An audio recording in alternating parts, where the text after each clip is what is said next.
this way long. But I do want to welcome you back for the 1995 spring term. I do hope that you had a pleasant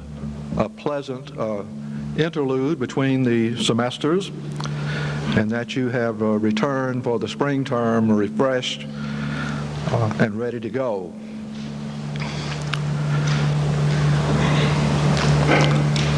Occasionally I try to read some books that have to do with academic administration, books presumably written by people who are more experienced than I with academic administration. And recently I was reading one that was written by a former English professor who, much as I, had unwittingly gotten himself into the higher echelons of university administration. In his writings, he had recounted an incident whereby a researcher, in dealing with communications that come out of an academic vice president's office, he had analyzed those communications to the faculty. And aside from the invitations to attend the opening of the year ceremony such as we're having today and the kind that we have in the fall, apparently there were only 3 other messages that had been given to the faculty in written form throughout the year. One said, "Contribute to the United Fund." The other said, "Turn out the lights." And the last said, "Don't smoke in the classroom." I would have to amend that last one now to say, "Don't smoke in the building." But I would hope that my record of sending out memorandum to the faculty have been more often and more substantial than those 3.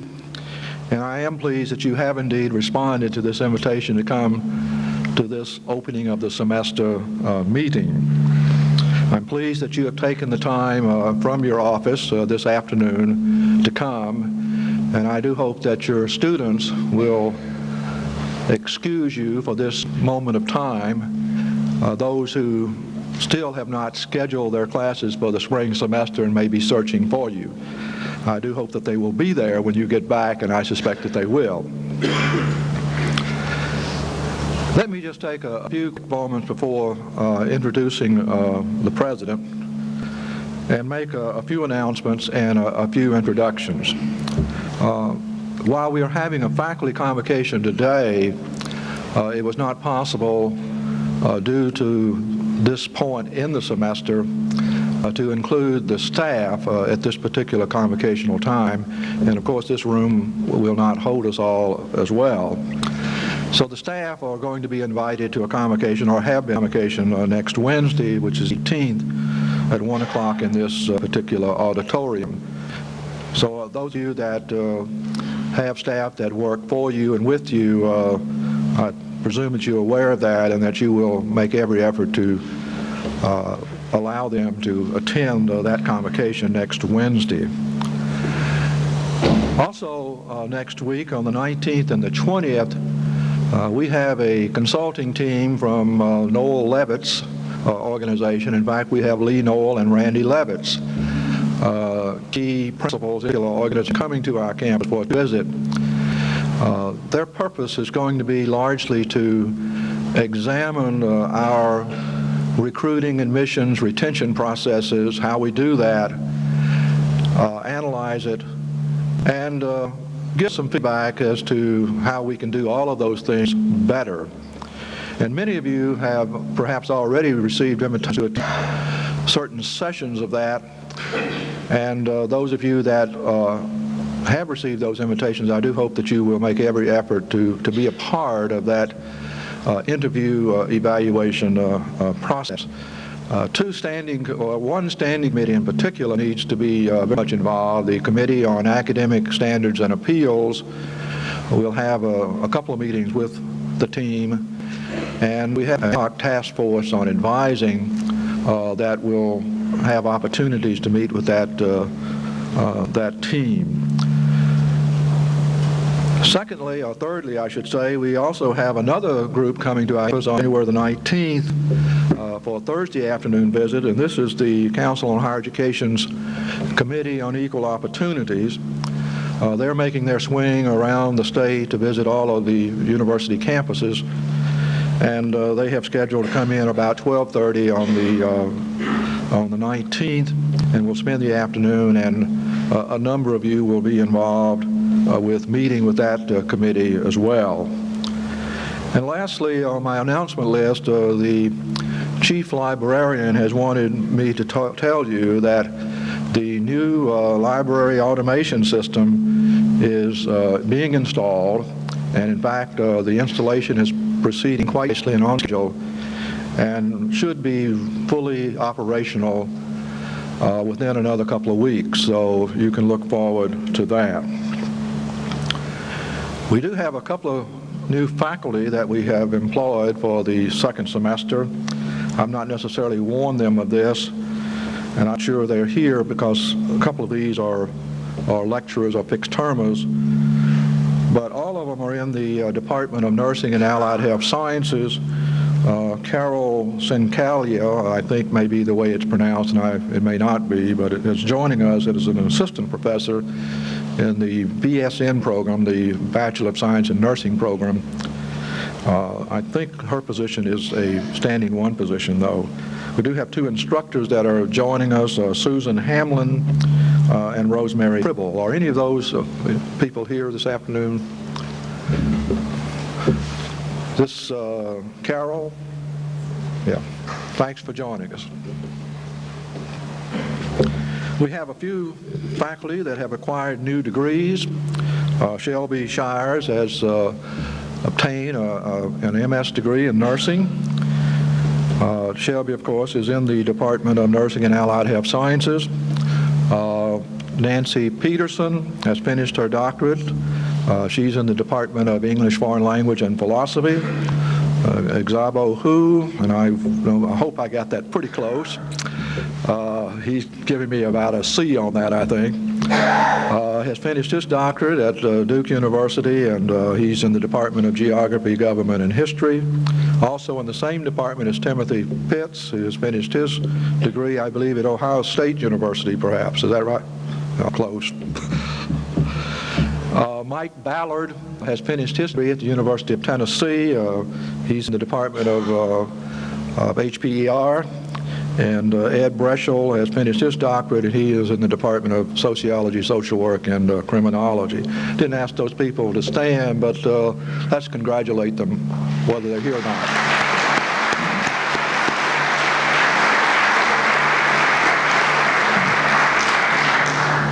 And two people that are assuming different roles for us this particular semester are Janet Gross and Cheryl Clevenger. Janet Gross will assume the role, or already really has assumed the role, of interim chair of the Department of Nursing and Allied Health Sciences. And backfilling for Janet is Cheryl Clevenger, who will be the interim coordinator for the ADN program in the Department of Nursing and Allied Health Sciences.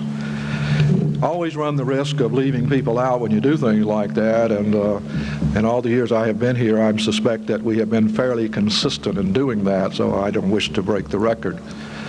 But or chairs, have I missed anybody, or you would like to call attention to any others? Yes, sir. Dana Brown in the Department of HPER finished her degree at the University of Kentucky. I said I would introduce the President, Mr. President, that I'm going to give you a flowery, lengthy introduction. He says he's got about a 2-hour presentation, taken up too much of his time already. So without any further ado, I would introduce you to our President.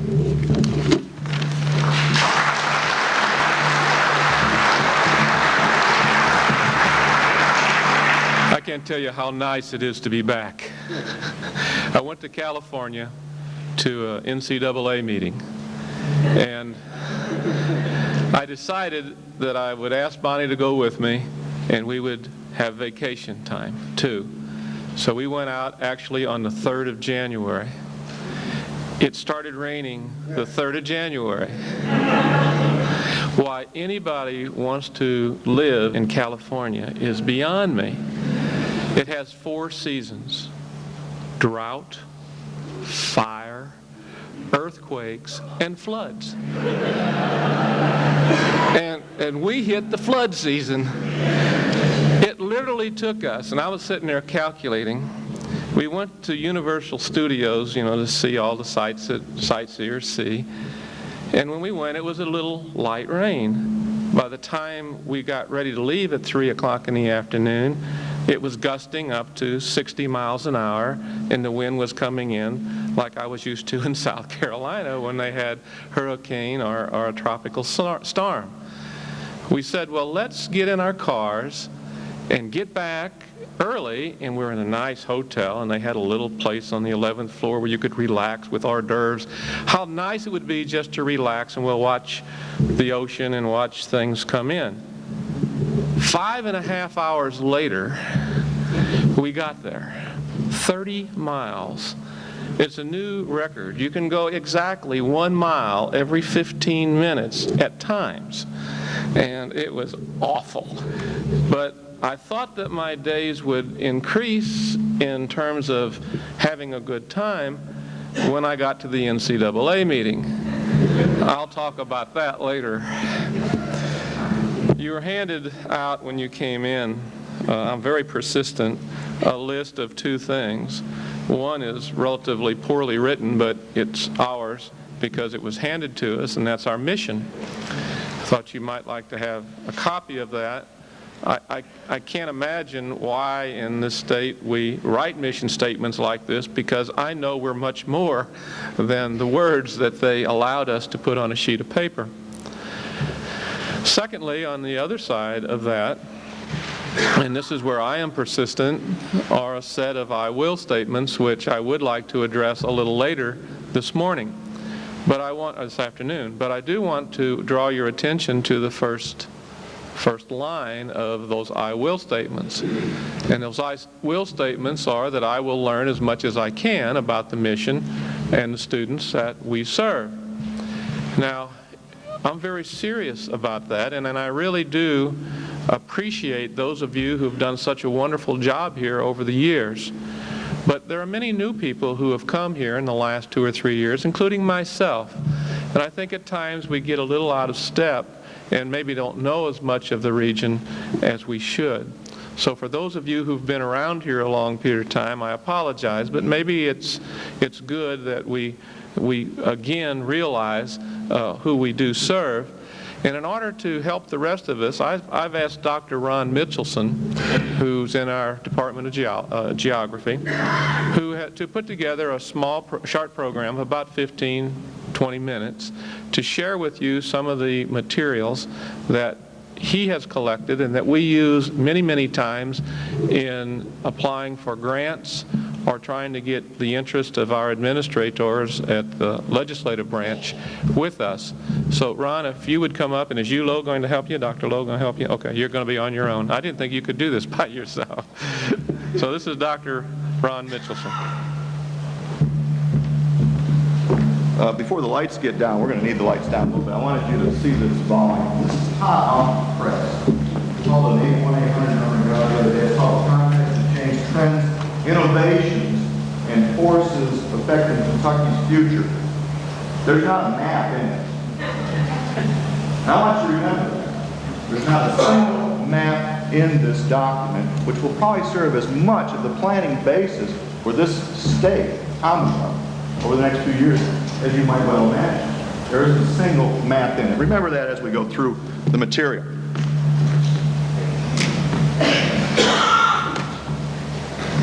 Chris, if we could get the lights down here.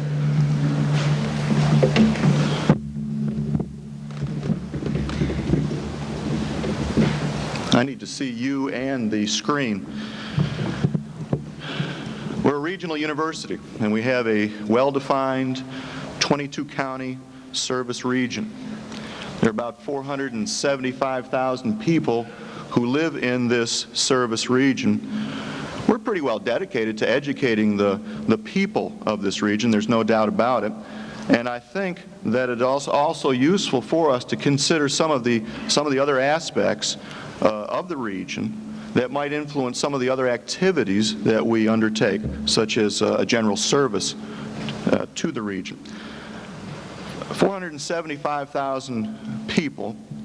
I'm going to show you some characteristics of these people. We'll probably start with some basic poverty characteristics, because that's where everybody else tends to start, but we're going to quickly move into some other aspects: demographic, educational, economic, and we're going to look inside some households to see what's going on in our service region. I hope it proves useful in some sense to you, and I'd like you to think about at least one thing. You know, how can you as an individual contribute to the service mission of this regional university as you see some of these things? The first map is actually getting a lot of attention and has for the last 2 years. This is simply a map that shows those counties that have had twice, at least twice, the national rate of poverty. The 1990 rate is 10%. As you see here, we're showing the 1960 and the 1990 maps. Lyndon Johnson's War on Poverty, which commenced in the 1960s, the wars were fought. It looks like the war might be over. As you can see, there was some success, not necessarily attributable to that war on poverty, but some success in the more western part of our state. But notice where this high level of poverty persists. Certainly our service region, which is highlighted in the black polygon in each of these slides, remains at the heart of Appalachian poverty. You can find counties in our service region where 45% of families live in poverty. A lot of times when you're out in the state and you're talking about poverty, the fingers are pointed. Very often the residents of the region are blamed for things that they haven't done. And I think one of the things that I wanted to make sure that we all were aware of is the simple fact that there's been a tremendous level of neglect in certain ways. One of the areas of neglect that I feel strongest about is simple economic infrastructure. Certainly back in the 1860s, if you map the rail routes of the state, eastern Kentucky was pretty much excluded from that routing. If you look at the paved highway network of the 1920s, the bluegrass area certainly shows up on the slide, but certainly eastern Kentucky does not. Now, the point here is that we got our rails and we got our pavement, but it was later, wasn't it? And being first, infrastructurally, gives a decided advantage that lingers, and it can linger for centuries. I'm going to show you another slide now. The information highways, let's update a little bit in terms of infrastructure. This is pretty close to being exactly what exists in terms of long-distance fiber optic capacity.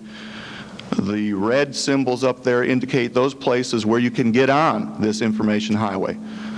And those red symbols, as you can see, are not necessarily located in eastern Kentucky.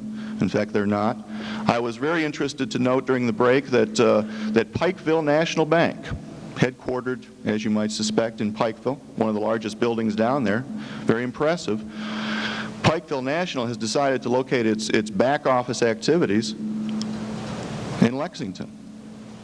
And I think this has a lot to do with that, information capacity. So there's lots of neglect in terms of economic infrastructure. It's no surprise then when we see some of this lingering poverty that exists in our service region. I want to show you another thing. It's not just lingering, it has worsened in the last decade. I'm showing here the percentage of children who live in poverty. We travel to Wolfe County. We find that 50%, fully 50% of the children who reside in Wolfe County live in federally defined poverty. Certainly for the region, it's gotten worse for the Morehead State Service region. The figure in 1980 was about 28%, and today it's about 37%. It's gotten far worse in the last decade. We're going to turn our attention to some demographic aspects. One of the hallmark characteristics of the region has been out-migration, and usually it's selective. There's a certain age group that we'd like to keep. There tends to be a certain educational attainment group that we'd like to keep, and they tend not to stay with us. But in general, there has been a net out-migration for decades. I think it's interesting to note the out-migration of the decade of the 70s, which fooled us, nationally. In the decade of the 70s, we had net in-migration in almost all of Kentucky. You can see this from the red color of the counties in the 1970s map. Fooled us. We call it the rural renaissance. We thought rural areas were healthy again, that resource extraction and development were once again important. It was a fleeting moment in the history of rural areas. It did not last long. I'm going to show you the update map, the 1980s. A little bit different color scheme here. Blue counties are counties with net in-migration. I think the pattern is pretty evident, is it not? You see the importance to this state of the bluegrass area, especially what has come to be called the Golden Triangle, the I-75 corridor in particular. If we were so bold as to define a 22-county Golden Triangle, that triangle, which was about 40% of the state's population in 1960, has grown to be 50% of the state's population in 1990. There is a very strong pattern of economic and demographic concentration going on in this state, as is the case in most of southeastern America. Another aspect of demographics that is quite problematic, at least for us, is a rapidly declining birth rate statewide. Kentucky once thought as a place where high birth rates provided surplus population and labor to other regions. Today it ranks, out of the 50 states, ranks 43rd in terms of birth rate. It is a low fertility state, but that's only half of the story.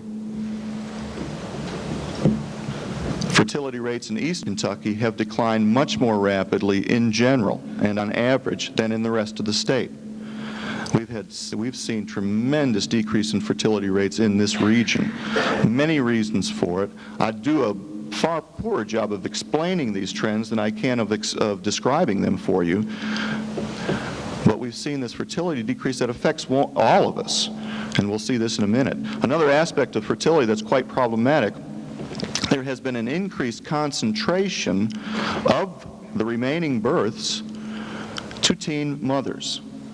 And I guess I don't have to describe at least what statistically this does to life's chances, not only for the mother, but for the child as well. As a result of significant outmigration and as a result of significant reduced fertility rates, we anticipate a dramatic decrease in the number of young people, here defined as youth age 15 to 19, statewide, certainly statewide. But more importantly, and more rapidly, in our service region, tremendous decreases in the number of high school age students, which, as you know, will change our market as an institution of higher education. It will change our market dramatically. As the number of high school students decreases, we're looking at, in this particular instance, by the year 2000, a 20 to 25% reduction in the number of high school graduates out of our service region. That is between 1980 and 1990. That's an issue and it's a challenge. It's also an opportunity. The non-traditional student increases as an important source of educational opportunity for us to share with. The last map I'm going to show you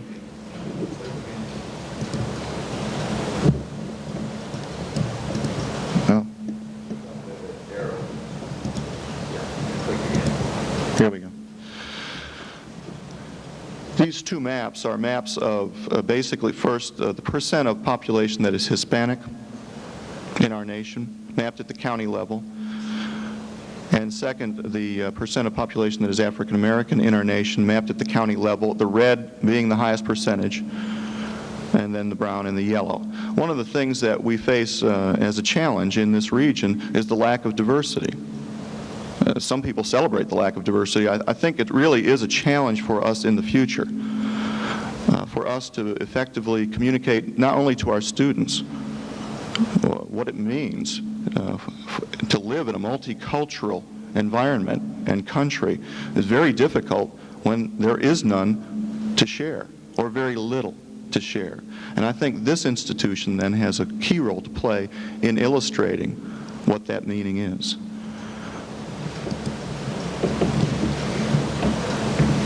Let's turn our attention to education for a few moments. Educational attainment in the region is both noteworthy and notorious. In this country, 75% of adults, and here the census defines an adult as anybody 25 years and older, fully 75%, that is 3/4 of the population, adult population, has a high school diploma.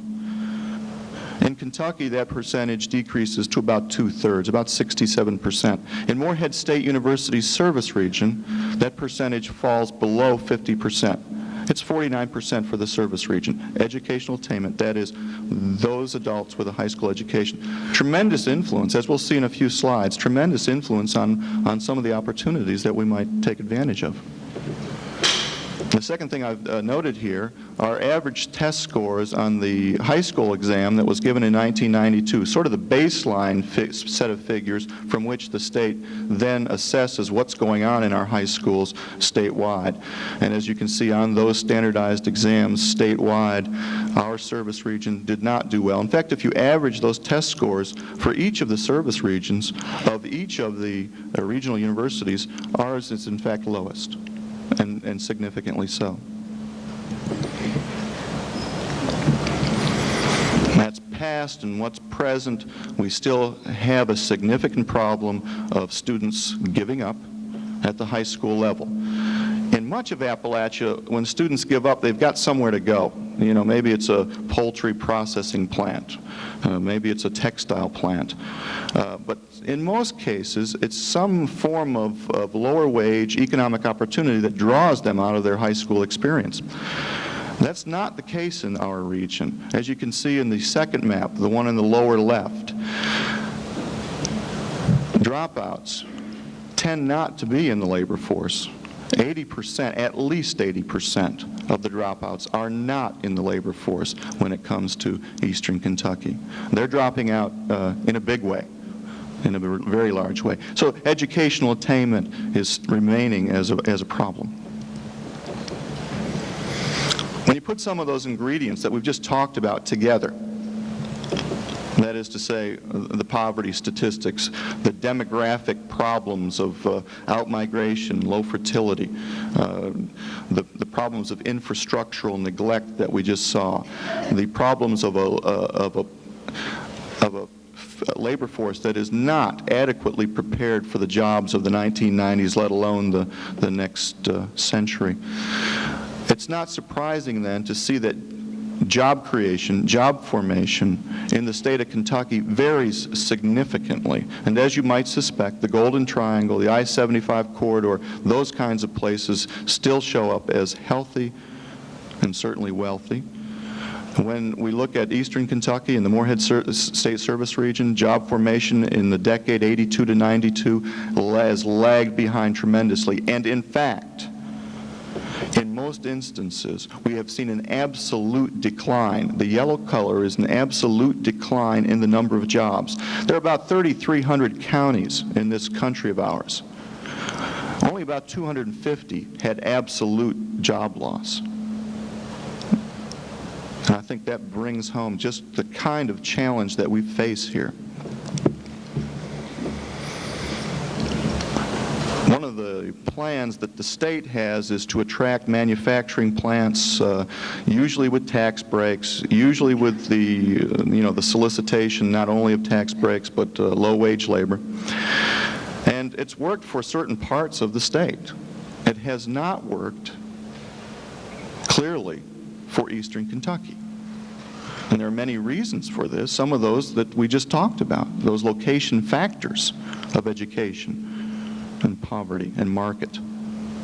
25% of the state's manufacturing plants are in one county. It's Jefferson County. 67%, two-thirds, 67% of all new jobs, manufacturing, service jobs, 67% went to this thing called the Golden Triangle in the state between 1982 and 1992. The state is undergoing a very rapid concentration of political, economic, and demographic concentration. Few jobs, a lack of employment opportunity for most of us. I noted in the paper 2 days ago they had the top 10 unemployment counties in the state. The top 10. 7 out of the 10 were in our service region. These unemployment rates that I'm showing here, with red, of course, being the highest unemployment rates in the upper left. And those are from 1992, but little has changed as we have somehow recovered from our recent recession. Perhaps even more disturbing, the lower left map shows opportunities for women. In most metropolitan settings, two-thirds of women, adult women, are in the labor force. And it can be as high as 75%. In our service region, we're looking at employment by adult women that ranges between 25 and 33%. Most of them have dropped out of the labor force and would not even be included in the unemployment rates as a result. Real unemployment in this region is far higher than we've depicted here.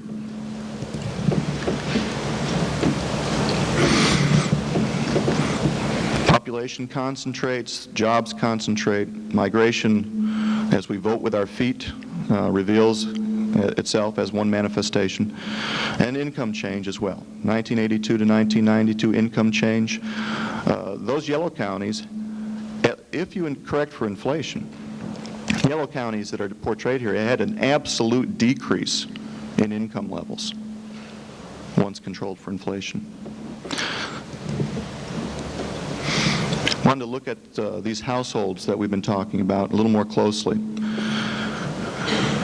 One of the key problems that I see down the road is service provision, especially for higher education. As we decentralize somewhat to bring education to people who have mobility problems, accessibility problems in general, we have some very severe problems of accessibility, physical accessibility in this region. We're looking at counties where one out of 6 households have no automobile. We're looking at counties where 1 out of 4, in some cases, 1 out of 4 households has no telephone. How do you supply services, higher education or other, in this kind of environment where accessibility is so lacking? Very difficult for us to address.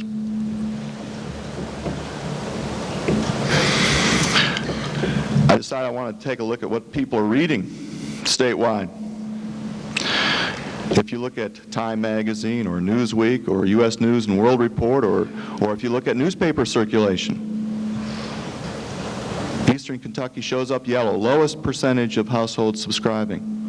And then I fumbled on one magazine that we seem to pick out, the choice of the region, and it's TV Guide. That's one symptom of what's going on in our households of the service region.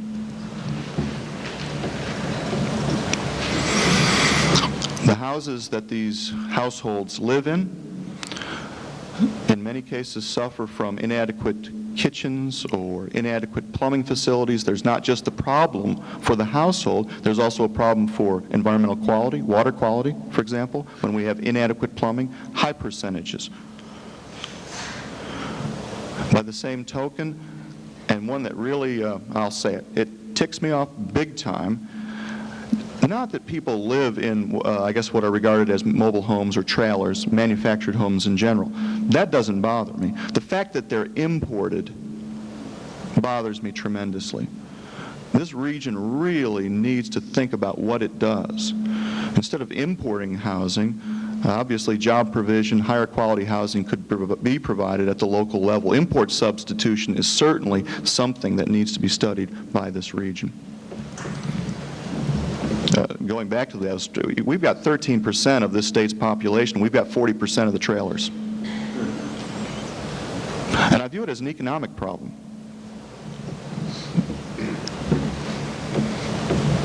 And despite the fact that housing might be inadequate in some fashion, or it might be a mobile home, which tends to be lower cost housing. That's why they're so plentiful on the landscape. Despite those simple facts, housing costs as a relative portion of income are extremely high in our region. And it affects us. It affects accessibility to higher education. So it's another critical aspect of our region where a high percentage of income must be spent on simple housing. This is the last slide I'm going to share with you. I chose it for one basic reason, really, and that's just kind of to end with the future. This map shows the percentage of households, families really, who are receiving food stamps for the year 1993. And it's no surprise to you that a high percentage of our households in our service region receive food stamps. I think what I wanted to say was, regardless of your philosophic standpoint, that is, perhaps the federal government should help this region reduce its dependency. Many of these programs will undergo cuts in the near future. Regardless of whether you agree with that or disagree with whether that should happen, I think we can all agree that the next few years will be traumatic for this region. The level of transfer payments into this region, as you know, that level is high, and those levels will decrease. And I really honestly feel that we will feel these reverberations. There will be trauma in this region. And I'd ask each and every one of you to think about how we could contribute. You know, as this region must react and cope with these kinds of problems that we've seen. I want to thank you very much.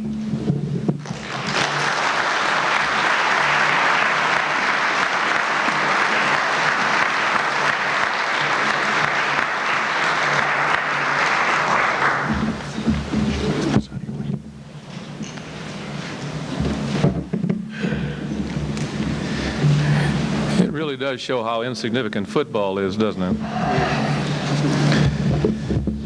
But yet, we must cope. May I shut this one?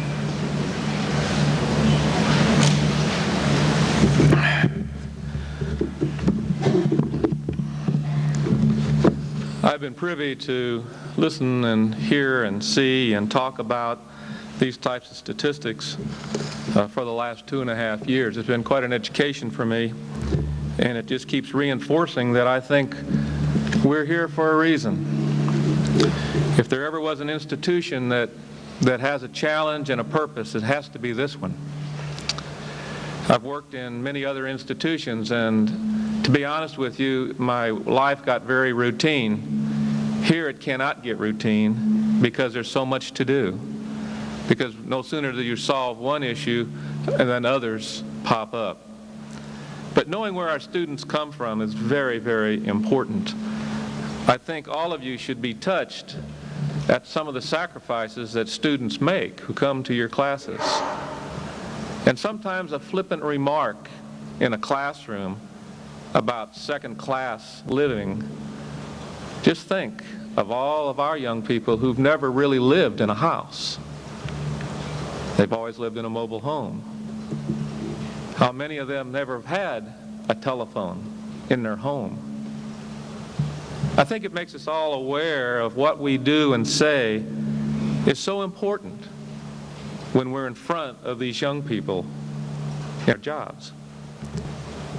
I had the opportunity to visit almost all of the departments this fall.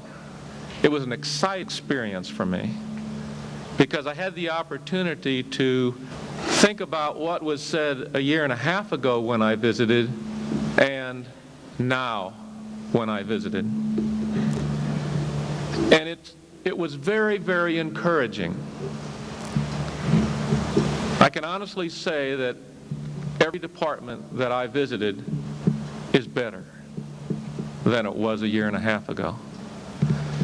Better, more focused, and hopefully have the wherewithal to do the job even better. But I also know, and it's very frustrating to me as your CEO, of how much you really need in the classroom. When I an English department, literature, fine arts, and now is when you want those computers. When I visit the College of Business and you say, now, Mr. President, put your money where your mouth is, we're ready to put our accounting program online and use of the computers so our young people will be at the same level as others at other institutions, I really find myself in a quandary, because we have really pushed and reorganized, and your enthusiasm and your willingness has come through in terms of what you're talking about now in terms of needs. And as always, as an institution that has never had enough, we're at a point where we have to make very difficult priority decisions as to what we can accomplish first and what we can accomplish second, third, and fourth. How in the world do you put priority when all the needs are important? And as I sat back and I listened to what you were accomplishing, it made it even more frustrating to me to know how much more could be actually done if we had the wherewithal to provide you the tools that you want, need, and deserve. I was exceptionally impressed with one of the departments. All of my visits were positive, and I was encouraged. But I run the danger of singling out one, but I am going to single out one. Because in all honesty, the first time I met with it, I left a little concerned about the department. And that was the IET department. And I didn't know what I was going to face when I went back the second time. But it was the most gratifying experience of all of the departments that I visited. And why? Why so much? Because all of them were so good. The reason is they grasped and geared their collective activities to specific goals that are predicated to the statements on enhancing student success, which I just handed out. It wasn't just a piece of paper that they received a year or so ago from me. They took it seriously.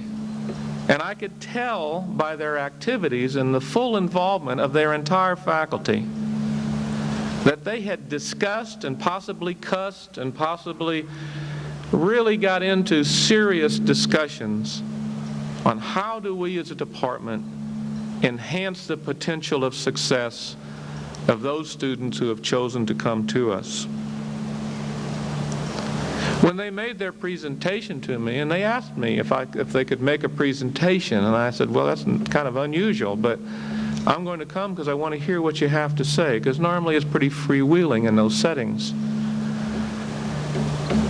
And I was impressed, and you would be impressed, of what they have done on their own with very, very little help from central administration. How they have collectively put their thoughts together, collectively looked at what they want to accomplish, and state them specifically into specific goals of enhancing student success. Now, I know others have done that. I know many of you have thought through that. But of all the examples, it was the best of all of the departments that I visited. And I thought to myself, how can we take that motivation and really transfer it to all of us, because I came out of there energized. I couldn't wait to start doing something, to do something positive, to help not only them, but everyone sitting in this room.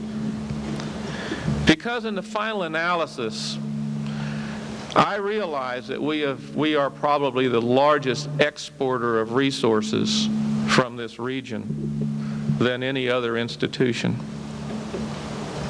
We are. We take the best and we send them everywhere.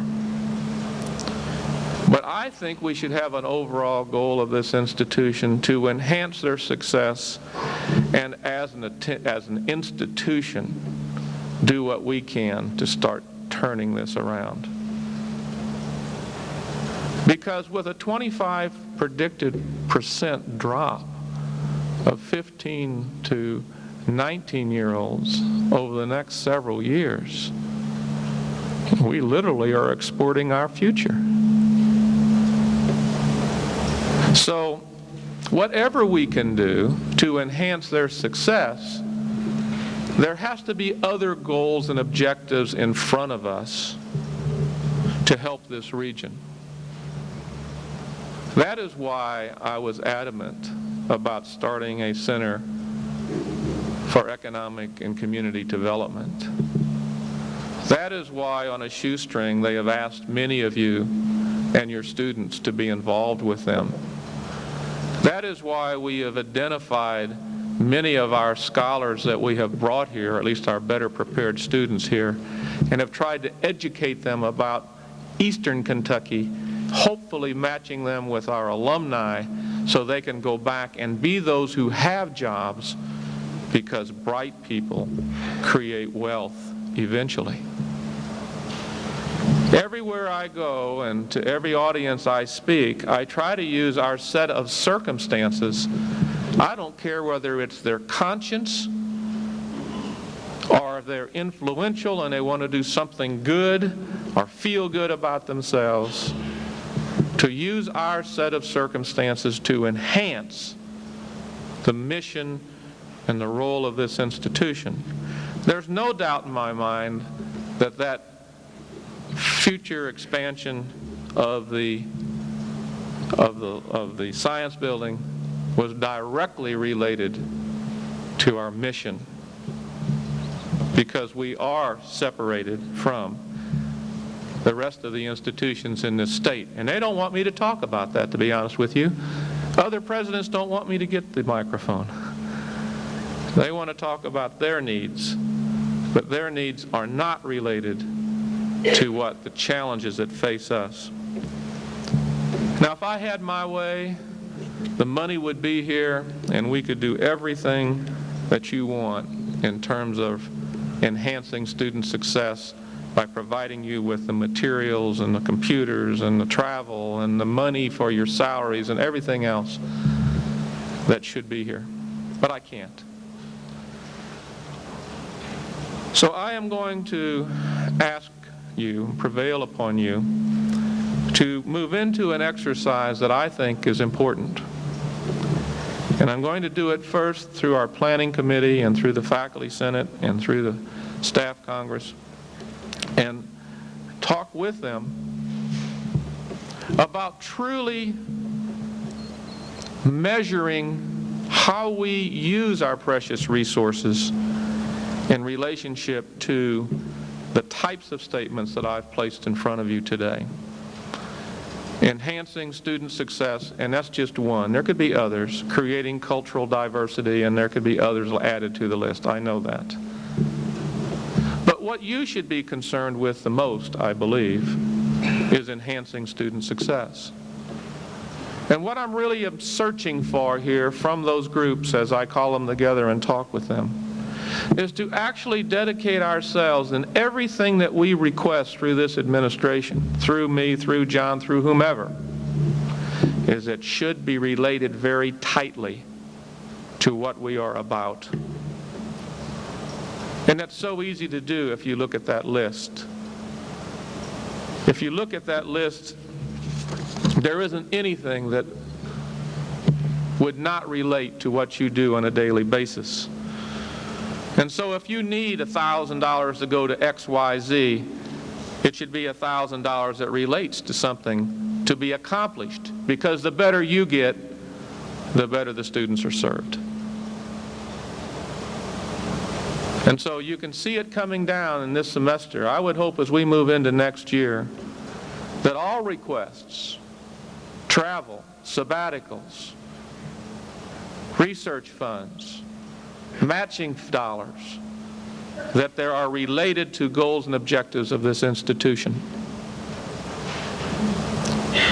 I want to ask something of you almost immediately. That when you have your first department meeting after this session, that you take this list and you modify it, you adopt it, you change it if you wish, but you come to some consensus on what you believe collectively within your department of what student success is and what you're willing to do as an individual to accomplish that. I want you to do that immediately. And I want you to do it through your departments and then through your college and then through to John. And I want to see them. Because I know that these aren't all inclusive. I know there are things left out. This is nothing more than my own thought pattern that I've stolen from here and there and whoever knows. I ran out of places to put where I got them, so I just didn't notate any of them. So I'm a poor scholar. But you, as you look at what you do in your various disciplines, it makes it much easier for John and for committees and others to make decisions on where dollars should flow. Because that's really what we're trying to do, is to match dollars with mission. And in the past, what we have done, and I think some of you will agree with this, if somebody got there first and loudest, the dollars went. And that's no way in our situation to be able to operate. So I would hope in the next month or so that as departments you would do this. In the meantime, I want to call the leadership of the institution together to be able to help us develop the types of procedures of fairness, etc., so that we can start distributing funds based on what we want to accomplish rather than possibly on who's the loudest. You'll hear more about that through the administrative structure. I hate to do it, but let's talk about football.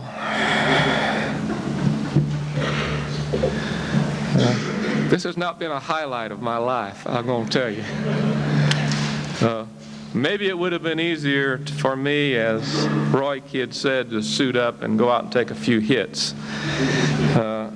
I'm still young enough, I think I could get up at least once or twice, but the mental bombardment of this, I think, is a lot more difficult than the physical side of it. Let me review with you what I'm trying to accomplish and why, and the process and the procedure. Because it was just a year ago about today that I made the announcement of what I'd like to try to do, or what I'd like to try to accomplish. Make no doubt about it. In my opinion, the only way for us to meet the requirements placed upon us to stay Division I, which I want to tell you I think is important for this institution, for at least in this particular time in our history, that is important. But to stay Division I and stay in the OVC and play football somewhere else at a need-based scholarship level. Every president that I talk to, except two in the OVC, in private, will tell me that is exactly what needs to happen. Every president except one will not do that collectively or say it in a public setting. Now, I don't know if they're fooling me through smoke because they like me or whether they're telling the truth. I don't know. If you read the paper, I'm either a visionary or a fool. Well, the judge, the verdict's out. I think I'd get more visionary votes in here than I will in the general public. But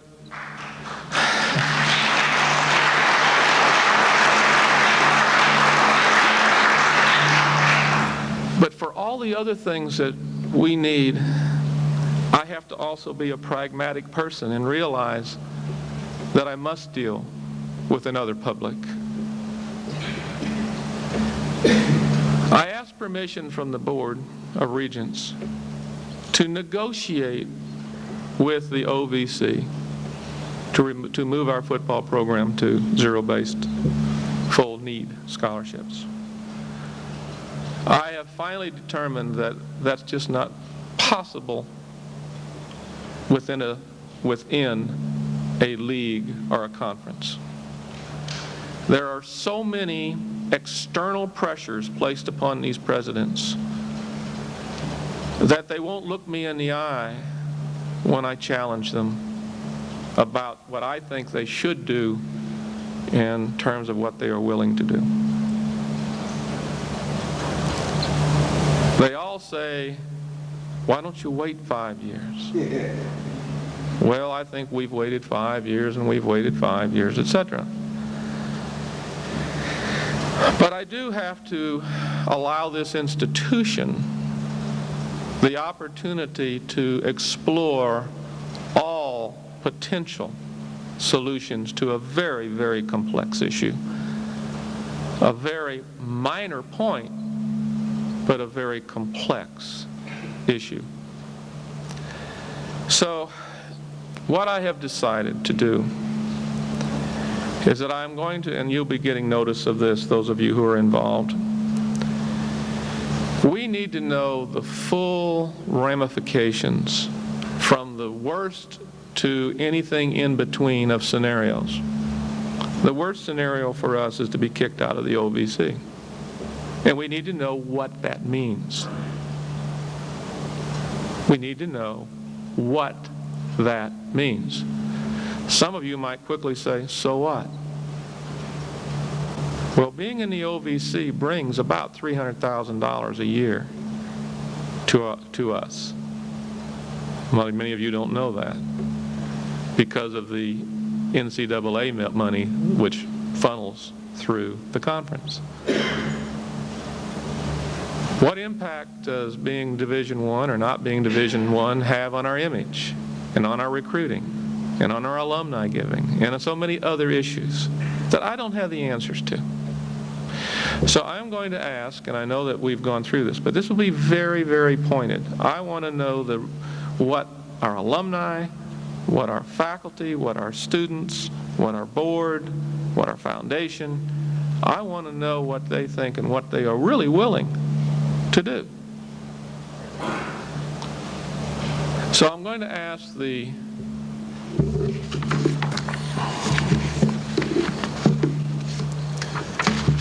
heads of these groups to meet with me probably next week. The athletic committee, the faculty senate, the staff congress, and the planning committee head. Now the reason those is because I want to sit down and with them work out a strategy on how to find out and what we should find out. Also groups that will be represented and have to be represented are alumni, the Eagle Athletic Club, the foundation, and I'm probably missing some groups that will come back later and tell me I missed them. But that's the reason we're coming together, to plan. You know where I stand on the issue. But we need really the benefit of a broader group at this time. We need to know what our options truly are and what we can do over time. I am concerned about the young men who represent us. I don't want this to get back, but when you tell 260 people it's going to get somewhere, I know. The reason we didn't have so many injuries this year is that we were big but slow. I mean, we were big. We had some big kids out there, 260, 270 pounds. I could beat them in a 100-yard dash. That's how, and I'm crippled. But next year, we're not going to have those big kids. And now you're putting a 220-pounder up against a 270-pounder, and I'm concerned about that. So it's not an easy issue, and I am not retreating, but I want to know what our options truly are. And I need your help in doing that. And finally, because I know I've gone a little over here in time, we have an exciting opportunity for us. I had the opportunity while in California. I only really had 3 days vacation of the 10 days I was there because I used the time to get to some alums who, that have been very successful. And in my conversations with them, I am really encouraged of how some of our successful alums, I think, will make significant contributions back to this institution. And I think when we get out there and tell our story of what we are about and what we are doing, we turn alumni on. They really do get excited in us. And we're looking to a real opportunity to get more and more involved with this as we approach our 75th birthday. In 1997, we will be 75 years old as a state institution. And we're going to be calling upon many of you to help us in the planning of that celebration. And I am hoping by the time we are in our planning stage to kind of jumpstart us on a significant fundraiser for our endowments for you and your departments and for your schools. And Keith is aware of this. We've been setting the stages, but we just need a couple more big gifts, and we're going to be able to say this is what we're going to do, because you need some big gifts to kind of prime the pump. And of course, Miss Little has primed it a lot, but she's not the only one out there who can do it. And I'm encouraged that we're moving very close to some other significant gifts. But if we hadn't been here these 75 years, and some of you have spent 25 and 30 of those years really dedicating yourself to this institution, if it hadn't been for your hard work and what you've accomplished, there's no doubt about it, we wouldn't be poised to go into the next millennium with not with challenges, yes, but I'm optimistic that we can overcome a lot of these, that we can play a major factor in changing and turning things around, at least somewhat, as an institution. But we can only do that if we make tight and meaningful decisions that relate to goals and objectives. Nothing is more exciting when you go to an alumni and